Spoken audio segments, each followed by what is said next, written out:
디모데전서 4장 말씀을 한번 보겠습니다. 디모데전서 4장 1절 말씀을 잠깐 읽어드리겠습니다. 그러나 성령이 밝히 말씀하시기를 후일에 어떤 사람들이 믿음에서 떠나 미혹하는 영과 귀신의 가르침을 따르리라 하셨으니 이는 자기 양심이 화인을 맞아서 외식함으로 거짓말을 하는 자들이라. 이 마지막 때가 이렇게 참 가까웠다라는 생각이 많이 듭니다. 근데 성경은 지금 우리에게 이 말씀하시기를 마지막 때가 되면 믿음에서 떠나는 배도하는 일이 세상에 있을 거라고 얘기하고 있습니다. 이 혼돈스러운 세상을 우리가 이제 살면서 지금이 주님 오실 때가 되었는가 뭐 이런 이제 그 이야기도 많이 하고 또 종말에 대한 시나리오가 어떻게 되는가 이런 말씀들도 많이 합니다만은 마지막 때가 되면 온 세상이 배도를 하게 될 것이다라는 것입니다. 그래서 많은 사람들이 기독교 신앙을 이렇게 잃어버릴 것이다라는 것입니다. 성경에서 말하는 오늘 참된 믿음에 대해서 오늘 본문은 바울이 디모데에게 경계해주고 있는 말씀 속에서 중요한 말세의 신앙에 대한 단서를 우리가 볼 수가 있습니다. 제일 먼저 우리가 보는 것은 뭐냐면 그것은 이 미혹하는 영과 귀신의 가르침을 따른다라는 것입니다. 이제 이것이 무슨 뜻이냐면 마지막 때에는 신앙이 참된 신앙이 없어져 버리고 사람들이 눈에 보이는 것, 기적과 능력과 또 그 사람들로 하여금 이 땅을 어떻게 하면 더 행복하고 능력 있게 살고 승리하며 살 것인가 뭐라는 이런 것을 강조하는 신앙이 참된 신앙을 대신하게 될 것이다 라는 것입니다. 여러분, 사실 신앙이라고 하는 그것은 하나님을 우리가 알고 또 하나님을 따르게 되어지는 것이 신앙입니다. 신앙은 사람이 완전해지고 사람이 행복해지는 것이 신앙의 목적이 아니고 신앙은 깨어진 사람의 도리가 하나님의 도리가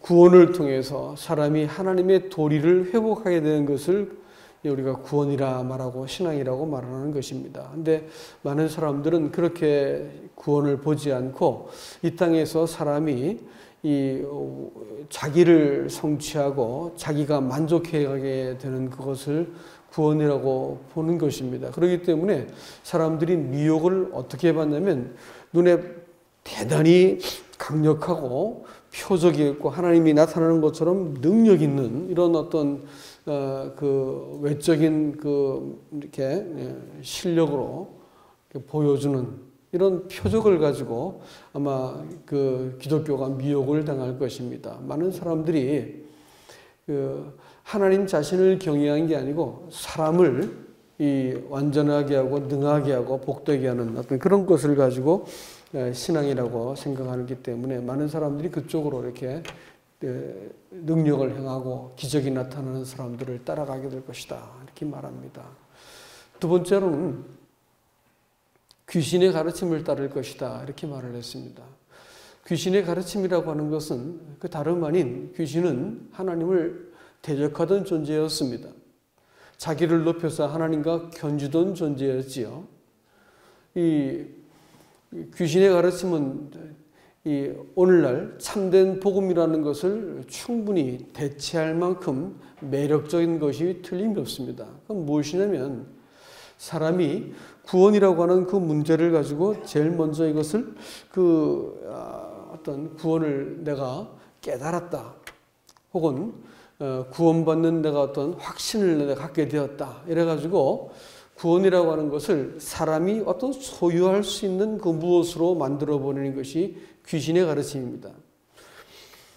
이 구원은 하나님과의 관계를 회복시켜 주시고 하나님 없이 사는 사람들이 하나님 없이 사람이 모순과 범죄와 이 부패함 가운데 있던 사람들이 하나님과의 관계를 통해서 바르게 되어지고 의롭게 되어지는 것을 구원이라고 봐야 되는데 이렇게 말하지 않고 구원을 죄 용서를 받는 깨달음 혹은 지식으로 이렇게 이해를 해가지고 복음을 소유의 대상으로 만들어버리는 것이 바로 그것입니다. 이것이 귀신의 가르침입니다. 거짓된 복음입니다. 그래서 우리가 잘 이것을 아셔야 되는데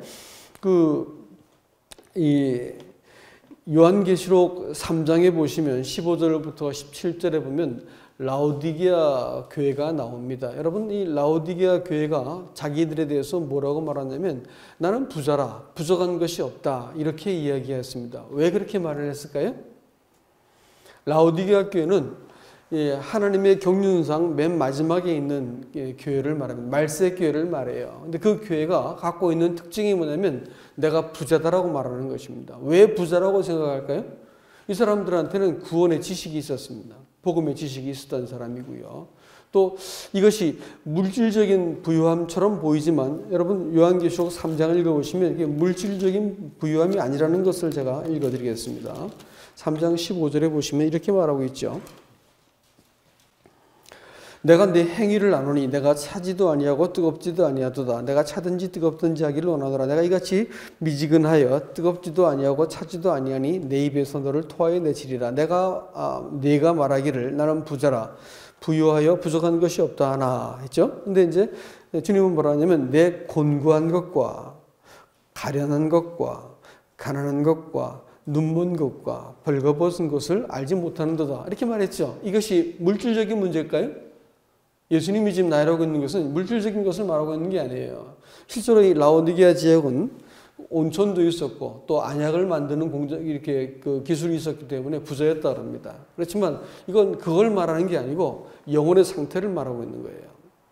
이 사람들이 스스로 부자라고 말했던 그것은 뭐냐면 자기가 이 구원의 지식을 갖고 있다라는 말이고 구원의 어떤 체험을 갖고 있다는 말이고 또 무슨 지식을 깨닫고 무엇을 내가 습득했다 하더라도 그래서 내가 복음에 관한 대단히 뭔가 이렇게 지식이 넘치고 무엇을 아는 것처럼 보여도 여러분 그것은 성경에서 말한다면 그것은 귀신의 가르침입니다.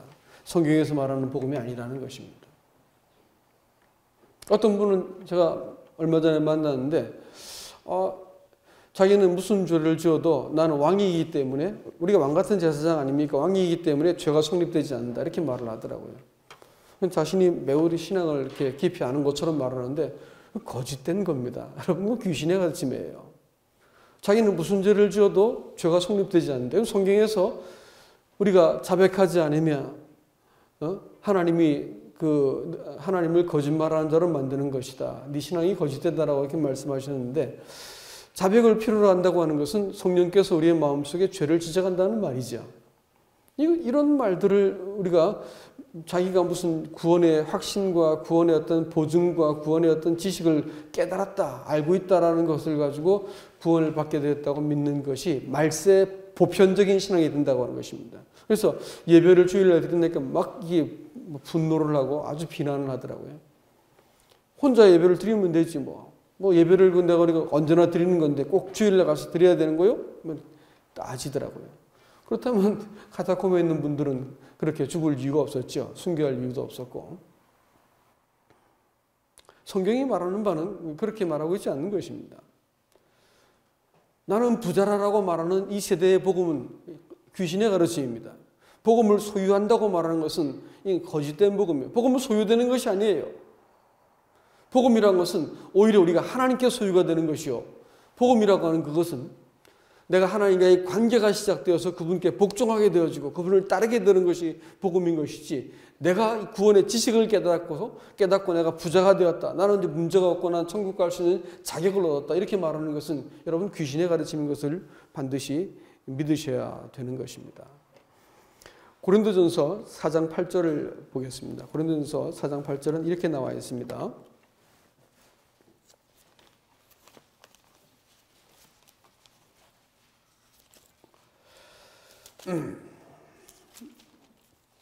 바울이 이 고린도 교회에 아주 이 고약한 거짓 교사들이 스스로 이 배부르고 왕이 되어버렸고 풍성해져 버렸습니다. 너희가 4장 8절 보면 너희가 이미 배부르며 이미 풍성하며 우리 없이도 왕이 되었도다.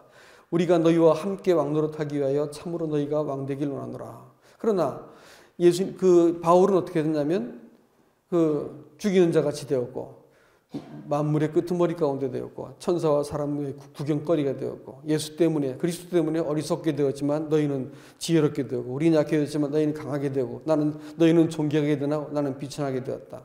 이 시각까지 우리가 술이고 목마르며 헐벗고 매맞으며 정처가 없고 이렇게 하면서 복음 때문에 자기가 부인되고 낮추어진 것을 말하는데 복음 때문에 부자가 되어버린 거야. 복음 때문에 아무 문제가 없는 사람이 되어버린 거예요. 이거 뭐가 될까요? 이건 잘못된 신앙이라는 거예요. 귀신의 가르침이라는 거예요. 복음 때문에 정죄도 받지 않고 아무 문제가 없게 되어진 사람, 이 땅을 살면서 그저 이렇게 그 마음에 내가 평안함을 얻게 되었습니다. 이렇게 해가지고 이렇게 어떤 것도 매일 것이 없는 사람이 된 것은 이건 반드시 하나님께서 정죄를 받는 신앙이라는 것을 알 수가 있습니다. 이 두 번째는 베드로후서 3장을 한번 보시겠습니다. 베드로후서 3장 보시면 3장 9절 말씀해 보시면 이렇게 되어 있습니다. 주의 약속은 어떤 이들이 더디다고 생각하는 것 같이 더딘 것이 아니라 오직 주께서는 너희를 대하여 오래 참으사 아무도 멸망하지 않고 다 회개하게 이르기를 원하시느니라. 여러분 이 말씀을 우리가 알고 있는 상식적인 말의 어떤 대비를 시킨다고 할 것 같으면 이렇게 읽어야 될 것입니다. 오래 참으사 아무도 멸망하지 않고 구원에 이르기를 원하시느니라. 이렇게 읽어야 될 것 같지 않습니까? 근데 성경은 뭐라고 말하겠어요? 구원에 이르기를 원치 않다는 뭐라고 했어요? 회개하게 이르기를 원한다. 이렇게 말씀하고 있습니다. 여러분, 죄라고 하는 것과 죄들이라고 하는 것은 다른 문제입니다. 아까 우리 형제님 약간 나와서 교제하셨지만 이 요한복음 8장에서 나타나고 있는 것은 두 종류의 죄가 등장하시는 거 아세요? 하나는 죄고 하나는 죄들입니다. 여자가 지은 건 뭘까요? 그건 죄들이에요. 죄들입니다. 사람이 연약해서 하나님과 잘못된 관계 안에서 짓는 것들은 죄들이라 부릅니다. 근데 그것을 예수님께서 어떻게 하신다고요? 나도 너를 정죄하지 않는다. 죄들은 우리 주님께서 누구나 다 넘어질 수 있는, 하나님과 관계가 끊어지는 사람들은 넘어질 수 있는 거 알기 때문에 정죄하지 않겠다 했습니다. 그러나 죄는 뭐냐면요, 이 여자를 가늠하다는 것을 다 결려가지고 데려와가지고 또 예수님께 올무를 잡아서 예수님을 넘어뜨리기 위해서 악의를 품고 율법을 이용해서 데리고 온 사람들을, 이 사람들은 뭐라 부르냐면 그건 죄라고 부르는 거예요. 악의거든요. 마음속에 있는 하나님을 향한 태도입니다. 죄들이 나쁠까요? 죄가 나쁠까요? 두말할 것 없이 죄가 문제입니다. 성경은 이것을 불법이라고 부릅니다. 불법. 여러분, 이 율법이라는 말이 노모스라 부르는데 아라고 하는 헬라어에서의 부정 접두어를 붙이면 아노미아가 됩니다. 아노미아라는 말을 영어 성경에서는 이니키트라고 번역하는데 불법으로 번역합니다. 그러나 우리나라 성경에서 불법으로 번역된 것은 그렇게 읽어서는 안 됩니다. 하면 없다는 뜻이고 노모스 하면 뭘까요? 법이 없다는 말이죠. 그러면 뭐예요? 그거는 불법이 아니라 뭐로 읽어야 된다고요? 무법으로 읽어야 되는 것입니다. 하나님의 권위와 하나님의 법칙을 내가 무시해버리는 걸 가지고 거예요. 불법을, 내 죄를 짓는다고 말하는 것은 알고 있음에도 불구하고 넘어진 것을 말하지만 그 법 자체를 무시해버리는 것은 이것은 아노미아입니다. 무정부 상태인 것이에요.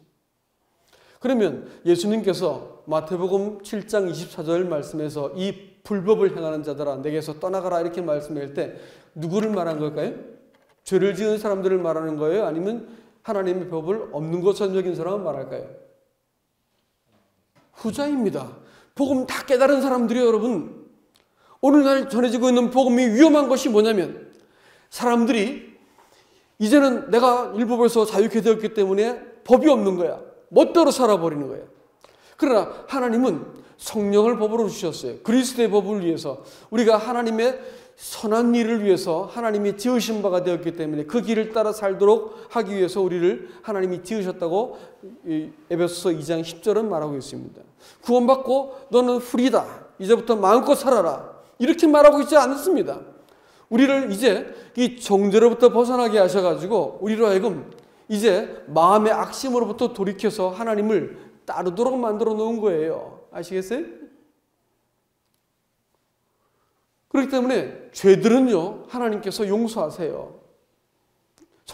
영어 성경을 비교해보면 용서란 단어는 반드시 죄들이란 말과 같이 맞물려 나옵니다. 그러나 죄는 뭐예요? 용서로 되는 게 아니라니까요. 저는 뭐로 될까요? 회개로 되는 거예요. 회개로.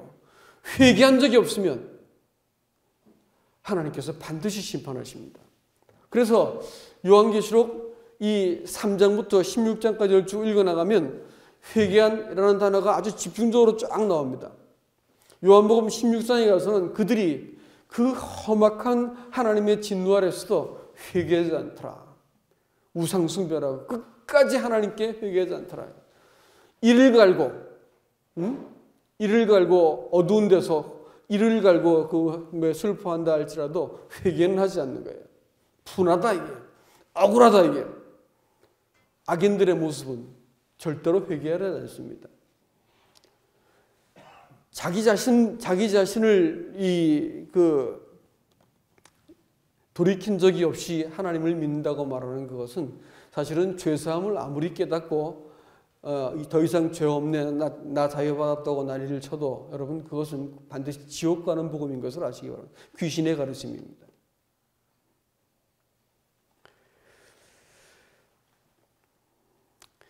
사도행전 5장 31절 말씀에서도 너희가 회개하면 죄사함을 받으리라 이렇게 말을 하고 있습니다. 회개가 먼저야. 죄사함은 나중인 것입니다. 순서가 바꿔지면 곤란해진 거예요. 성경은 회개를 먼저 요구하고 있고 죄사함은 하나님께서 은총으로 더하여 주신 것입니다. 이런 것들을 우리가 명확하지 않으면 하나님이 이 사람의 이 죄에 대해서 회개하지 않으면 싸우신다고 말했습니다. 계시록 16장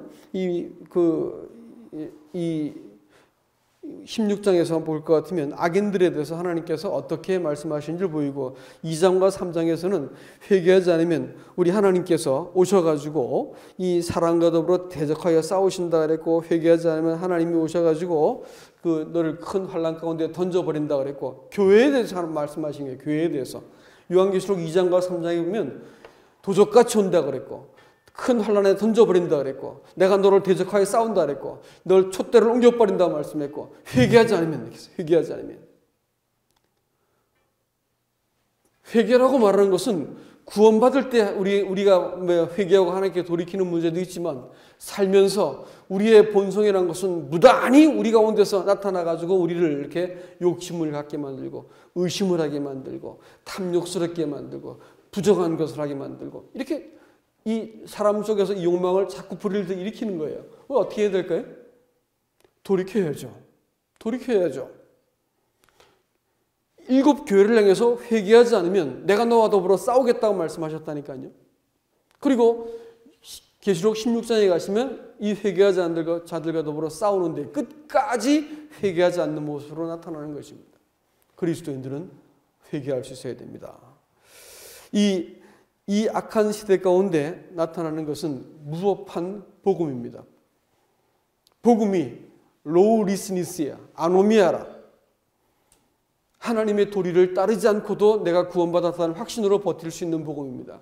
마지막 때 나타나는 것이 데살로니가후서 2장 5절부터 8절을 볼 것 같으면 그때 불법한 자가 나타나리니 이렇게 말했습니다. 아까 불법을 뭐로 읽어야 된다고요? 무법으로 읽어야 된다 했어요. 그러면 뭐예요? 로우리스 한 자가 나타난 거예요. 지가 법이야, 지가. 그래가지고 이 무법한 자가 나타나가지고 큰 권능을 행하고 막 해가지고 사람들을 몽땅 다 속여버릴 거예요. 그리고 사람 속에서 자기 실현, 자기 확장, 자기 만족을 막 불러일으켜가지고 사람들이 이야 저 대단한 복음이다 해서 몰수히 떠나버릴 겁니다. 그럼 아주 소수의 사람들은 하나님을 경외하는 도리를 끝까지 지킬 것이다 라는 것을 여러분 기억하셔야 됩니다. 이 로마서에서도 6장 19절에서 너희를 부정과 불법에 들여서 너희가 불법에 이르렀다 하는데 그 불법도 마찬가지로 뭐를 얘기한다고? 무법입니다. 그러니까 우리가 구원받고 나서 자신을 죄 용서받았으니까 무법에 들이는 거야. 그래서 죄가 없는 거야. 죄가 성립이 안 되는 삶을 사는 거야. 여러분 그것은 정말로 성경에서 저주받은 상태입니다. 너희를 순종의 종으로 의의 너희 자신을 드리라고 로마서 6장 19절은 우리에게 권면하고 있는 것입니다. 여러분 꼭 기억하셔야 됩니다. 이 데살로니가후서 2장 3절부터 나오는 말씀에서 불법의 사람에 대해서 그와 그를 따르는 이 무법의 사람들이 뭐냐면 다 하나같이 신앙의 그 특징이 뭐냐면 그들이 깨달은 복음의 특징이 뭐냐면 법이 없는 거예요. 아노미아한 것을 가지고 신앙이라 생각하는 거고 난 자유하고 수준 높은 복음을 깨달았다고 율법에 매이지 않는 놀라운 복음을 깨달았다고 말하는데 다 거짓말입니다. 여러분. 그렇게 말해서는 안 되는 거예요. 율법은 지키는 것이 아니고 어떻게 해야 되는 거예요? 그리스도인들에게는 지켜져야 되는 것입니다. 그리스도인들이 율법보다 천박한 수준을 살면서 구원받았다고 말하는 것은 여러분 다 자기를 속이고 있는 것이에요. 그리스도인들은 최소한 율법보다 나은 삶의 수준을 갖고 있습니다. 양심이 깊은 곳에서 내 이러면 안 되지라고 이렇게 우리가 겉으로는 죄를 짓지 않았지만 양심으로 느껴지는 곳에서 우리가 인식하기 때문에 마음이 순결해져 나가는 거예요. 이게 어떻게 외형을 규정하는 율법과 비교해서 살 수 있겠습니까?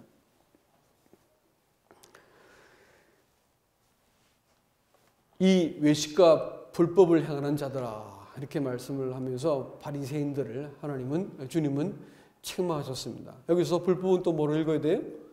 무법입니다. 그러면 그들은 율법을 이렇게 달달 보고 따르고 외형적인 것을 다 지켰지만 사실은 어떤 사람들이었어요? 마음속에 법을 따르지 않았습니다. 이 성경 백과사전에 의하면 이니키트라고 하는 아노미아라고 하는 말이 뭐라고 해석하고 있냐면 마음에 하나님의 도와 도덕적인 이 도리를 벗어버리는 행위라고 규정하고 있습니다. 그러니까 이 아노미아라고 말하는 내가 여전히 그 어떤 법에도 매이지 않고 자기 마음대로 살면서 구원받았다고 확신하고 있는 것은 여러분 마지막 시대에 나타나고 있는 귀신의 가르침이라는 것을 꼭 기억하시기 바랍니다.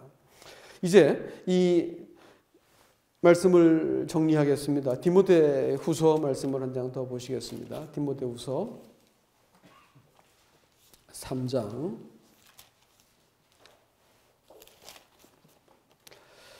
1절입니다. 너는 이것을 알라. 말세에 고통하는 때가 이르러 사람들이 자기를 사랑하며 돈을 사랑하며 자랑하며 교만하며 비방하며 부모를 거역하며 감사치 아니하며 거룩하지 아니며 무정하며 원통함을 풀지 아니하며 모함하며 절제하지 못하며 사나우며 선한 것을 좋아하지 아니하며 배신하며 조급하며 자만하며 쾌락을 사랑하기를 하나님 사랑하는 것보다 더하며 경건의 모양은 있으나 경건의 능력은 부인하니 이 같은 자들에게서 내가 돌아서라. 여러분 말세에 고통하는 때가 이른다고 했습니다. 고통한다는 말은 문자적으로 곤란하다. 또 문자적으로 위기를 말할 때 위기라는 단어입니다. 위기. 그러니까 위기의 때가 이를 것이다. 과연 우리는 지금 이 위기의 때를 만나고 있습니다. 위기의 때입니다. 곤란할 지경이지요. 말세는 이런 일들이 반복될 것입니다. 이것은 성도들의 믿음은 순결하게 만드는 것이요 세상은 더욱 타락하게 만들 것입니다. 말세의 때가 되면 어떤 일이 일어나냐면 사람들은 제일 먼저 자기를 사랑합니다. 그리고 하나님의 권위를 대적합니다. 세 번째로 이웃과 더불어 관계가 다 깨어져 버립니다. 네 번째로 쾌락을 사랑하지요. 다섯 번째로 이 경건의 외양을 지키되 경건의 내용은 거절하는 사람들입니다. 말이 길지만 결국은 그 다섯 가지입니다. 마지막 때 신앙의 현상이 이와 같다는 것을 여러분 기억해야 됩니다. 이것이 불신자들을 말하는 게 아니라 신자들을 말하는 거예요. 믿는 사람들에게 하는 말이에요. 마지막 때에 마지막 교회의 모습이 이와 같을 것이다 라고 지금 얘기하고 있는 거예요. 우리들도 마찬가지입니다. 우리들의 영적인 경향이 이렇게 될 거예요. 자기를 사랑하게 되는 거예요. 자기를 사랑하게 되고 이웃에 대해서 원통한 것을 풀지 않고 다른 사람에 대해서 이 교만한 마음을 이렇게 갖게 되어지고 또 이 하나님에 대해서 이 권위를 부정하고 부모를 내가 이겨먹게 되고 쾌락을 사랑하고 경건한 척은해도 내용에 있어서 경건은 전혀 없어지게 되어지는 이런 이 현상이 나타나는데 이런 자들로부터 너희가 돌아서라고 성경을 말합니다.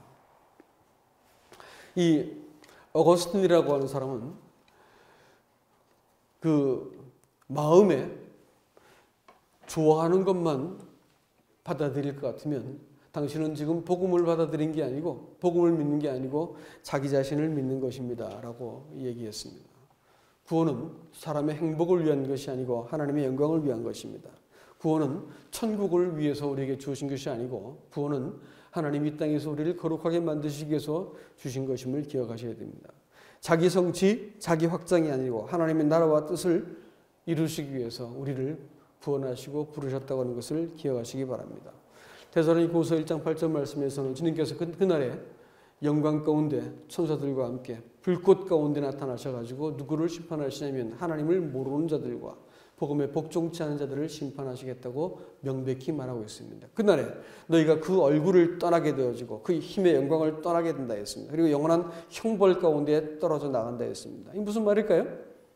복음이라고 하는 것이 그 얼굴을 대면하는 것입니다. 복음은 하나님의 얼굴을 대면할 수 있게 만들어 에이레네, 화평이라는 것은 눈을 맞추다, 화목이라는 것은 눈을 맞추다라는 것이에요. 눈을 맞추다. 하나님과 사람이 눈을 맞추고 그분을 대면할 수 있는 것이 예배올시다.